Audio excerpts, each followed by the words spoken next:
2020-да обычный СММщик болып, стоматологиялық клиникаларда жұмыс жасадым. Және өте күлкілі бағаға. Дәл сол жолдан бастап, дәл қазіргі уақытқа дейін Қазақстанда мен видео арқылы қалай табыс тауып жатырмын. Ешқандай сказкасыз, ешқандай бір деген лозунгтарсыз 100% шындық. Қазір мен табысымның басты бөлігін рилс съемкасынан және под ключ проекттері алу арқылы контент продюсерлік жобаларымнан табамын. Және барлық менің карьерамда олай болды деп айта алмас едім. Егер сіз енді бастап жатқан контент мейкер немесе бір съемкаға қатысты, контентке қатысты адам болсаңыз, бұл видео сіздің карьераңыздағы бірнеше жылдарды қысқартады деп үміттенемін. Үміттенбеймін даже, я уверен, иншалла. Мен универде бірінші курс оқып жүрген кезде маған ұсыныс түседі. 2020 примерно 21-19-дың аралығында стоматологиялық клиникаға видео түсіріп беретін мобилограф или там бір СММ керек дегенде. Мен ол кезде СММді толық білмеймін де, примерно бір курс оқыдым, база бар, бірақ в деле не знаю, с чего начать даже. Видеосын түсіріп бердім, видеосы ұнады. Неге видео ұнады? Потому что мен оған дейін 3 жыл бойы примерно ауылда жігіттермен ерігіп вайн түсіріп жүргенбіз. Сонан кішкене менде монтаж түсіру техникалары қалған мына жақта. И бір стоматологиялық клиниканың инстаграмын жүргізем.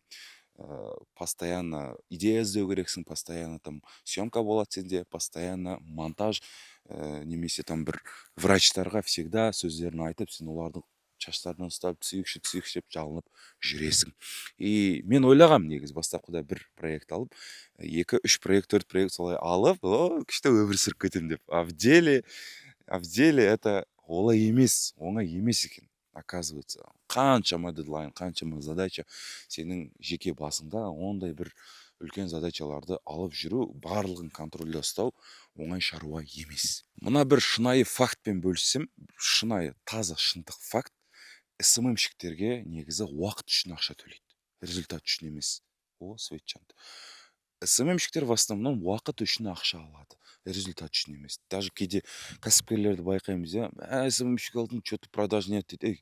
СММщикке сен точно сондай ниетпен СММ қылып беріп жатсың ба деген сұрақ. В основном СММді курстарда болсын, нелерде болсын, процесс үйретеді. Результат болғанда да там кейде видеоларың атып кетеді, но это не постоянно. Менің ішімде андай нәрсе бар. Қатты бір маңызды емес жұмыстарды жасасам, жынданып кетемін. До того жынданып кетемін. Мысалы, үйде болады ғой, үйдің шаруалары ананы тастап тастау керек. Блин, мынау әлемге ешқандай бір пайдасы жоқ қой, жеке басының бірдеңесі ғой деген сияқты бір нәрсе болып, жынданып, мына жерде бұлданып кетеді. Жұмыста да дәл солай, кезінде СММ болғанда посттарды салам, тақ, оформление, сторис, мау, бәрін реттеп қоямын, бірақ не влияет қатты на продажу. Понимаете, да? Қатты мен әсер етіп жатқан жоқпын. И мен соған жынданатын. И алдында менде штатный проекттерге менде травма болып, бірнеше жыл тек қана фриланста жұмыс істедім. Одан кейін шынайы фрилансқа бет бұрдым. Бет бұрғаннан кейін менде съемка видео, монтаж видео, сценарий видеоға қатты мен упор қоя бастадым. Барлық фокустарым менде сол жақта болды. Сол кезеңдерде мен человек с камерой деген сияқты позиционированиеде болдым. Как видеограф ретінде. Ол кезде еще қайнап тұрған сала, таргетке креатив түсіру, соған мен сценарийді көбірек көңіл бөлдім. Басқалар тек қана түсіріп беруді ұсынса, мен қызметімде и сценарийді, съемканы, монтажды барлығын қамтып пакетпен ұсынатын. Из-за этого көптеген клиенттерім мені сол үшін таңдады деп ойлаймын. Неге жұмыс жасап тұрған дәл сол бір сферадан сәл ауытқыдым, потому что таргеты бұрынғыдай жұмыс жасамайтын болды. Мысалы, көбіміз білеміз, инфобизнес енді басталған кезде таргет жібердің и продажа. Товар таргет жібердің и продажа. Таргетте лид деген тегін болып тұрған кез ғой, былайша айтқан кезде. Ал одан кейін рынок толды, рынок уже переполнен. Сенде таргетте уже лидтар қымбаттайды. Кәсіпкерлердің өзі даже телефонмен түсіре салады деген сияқты. Обычный видеолар жібере салатындай деңгейге жеткеннен кейін ол уже креатив деген этап чуть-чуть бітті. Дальше мендегі сала жаңадан ашылған ол рилс темасы. Рилстың өзі инстаграмда енді ашылып жатқан кездер, тиктокпен конкурент болып, и рилстың саласына кірдім. Рилс этапы басталғанда барлығы жақсы, круто. Енді басталған кезде бүкіл этапты жаңадан бастаған ол өте круто. Өйткені ол жақта конкурент аз, ол жақта идея аз, ол жақта реализованный идеялар аз. Так что ең бірінші сала басталған кезде сразу жармасып кіріп үйреніп, ол жерде айырып номер один болып алу керек негізі. Рилста да дәл сондай тема. Мен эксперттерге, бизнестерге рилстар түсіріп жүрдім. Бірақ какой-то бір жылдар өткеннен кейін мынандай осознание. Негізі бизнесқа, тоже андай бастапқы менің принципім бар ғой, бір қатты бір маңызды емес нәрселер істеп жатқан сияқтымын. Өйткені бизнесқа жай ғана видео керек емес та. Бизнестарға жай сенің әдемі картинкаң керек емес негізі. Вот сол жақта кәсіпкерлерский мышлениені қосып, стратегияны и там бір бағытты басқаша жағынан ауыстырғым келді. Ол бағыт менде контент продюсирование алып келді. Солай мен алғашқы проектімде 55 мың подписчигі бар бір кісі болды. Кәсіпкер тоже. Оны мен 125 мың оқырманға дейін жеткіздім. Негізі келісім бойынша 100 мың болатын. Дальше уже жиналған бойынша 120, қазір 130 мың походу. Алғашқы проектте опыт болғаннан кейін, просмотрлар жақсы болды, подписка жақсы болды. Дегенмен де біз ол жерде товарды, ол кісінің продукттарын біз открыто көрсетпедік. Ол да мен үшін бір опыт болды. Бір проект аяқталды, жақсы. И какой-то момент дальше сол рилстарда жүрдім. И какой-то момент маған тағы да бір ұсыныс түсті. 230 мың оқырманы бар кісі, кәсіпкер, оны тағы да продвигать ету керек дегендей. И жұмыс бойынша менде алдыңғы опыттарды қолданып, товарды көбірек көрсету. Кәсіпкердің өзінің тоже әр видеода, может ол социальный болсын, может ол жеке видеолар болсын, өзі жайлы да крюктарды лақтырып отыру деген менде опыт болды. Менде сондай бір стратегия болды. И ол менде жақсы жұмыс жасап кетті. Бір видеодан мысалға 130 мың подписчик келді деген сияқты. И при этом ол видео уже өзінің воронкасына итермелейтін роликтар. Және де бір қызығы, мен дәл сол кейстарымды сала бастағанда маған дәл сондай кәсіпкерлер хабарласа бастады. Маған да оқырман керек, давайте мені де дамытып беріңіз, менімен бірге жұмыс жасаңыз деген сияқты. Бірақ менде тоже екінші принцип бар, ол расфокус болмау керек менде. Мен жұмыстарымды бір проектімді тиянақты до конца жеткіземін, содан кейін барып басқа проекттерге көңіл бөлем деген сияқты. Сол үшін де менде қаңтарда, құдай қаласа, 2 проект күтіп тұр. Қазіргі проекттерімнің уже бір-екеуін аяқтап, дәл сол проекттерге қарай өтіп, сол жақта жақсы нәтиже шығарамыз деген үміттеміз. Тоже иншалла. Мына жерде мынандай бір тонкий мәселе бар. Қалай видеограф болып жүріп, контент продюсерлікке ауысып кеттің? Менің ішімде тағы мынандай бір принцип болған. Ол да бір травма дейміз ба, бірдеңе дейміз ба, убеждение дейміз ба, мышлениемде. Мен саламды ауыстырғым келмейді негізі.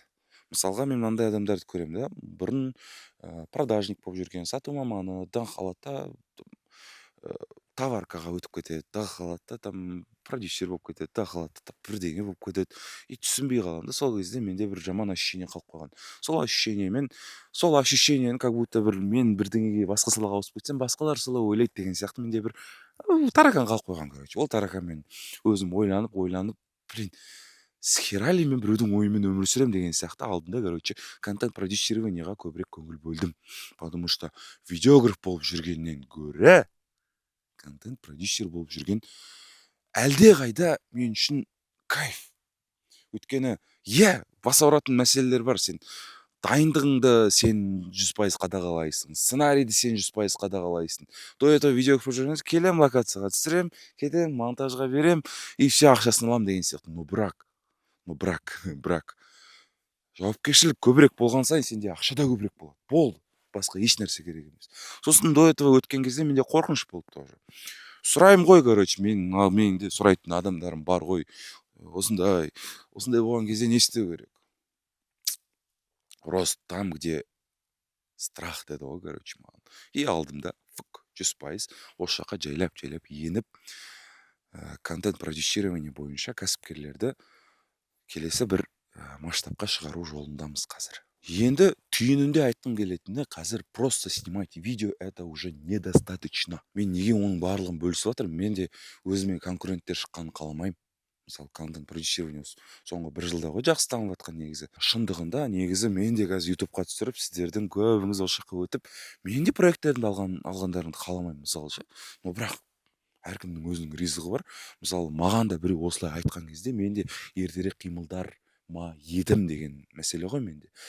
Сол үшін де мен осылай ютубқа көбінесе бөлісіп айтып жатқаным. 2026-да жай ғана видео түсіріп беру жеткіліксіз. Егер сіз SMM-щик болсаңыз, видеограф, мобилограф, жалпы там продюсер болсаңыздар, дәл осы видеоны көріп отырсаңыз, сіздерге шынымен де пайдалы болды деген ниеттемін. Егер пайдалы болса, комментарийға жазыңыздар, және төменге сіз қай саланың эксперті екеніңізді жазып кетіңіздер. Каналға тіркеліңіздер, Нұрсерік инстаграм аккаунтыма тіркеліп, инстаграмда тіркеліп қойыңыздар. Жақсында. Айтпақшы, далада не үшін түсіріп жатырмын? Әдемі болып тұр екен погода. А так үйде түсіре беретін едім. Кішкене қолым қатып қалғаны бар, но бірақ шынайы тыныш жерде, прям мына жақта ешкім жоқ. Ой! Десем де ешкім саған ештеңе демейді. Бүкіл ойымды жинап сіздерге шынайы бөлістім деген ойдамын. Сіздер де 100% қабылдап алды деген ойдамын. Так что лайк, комментарий.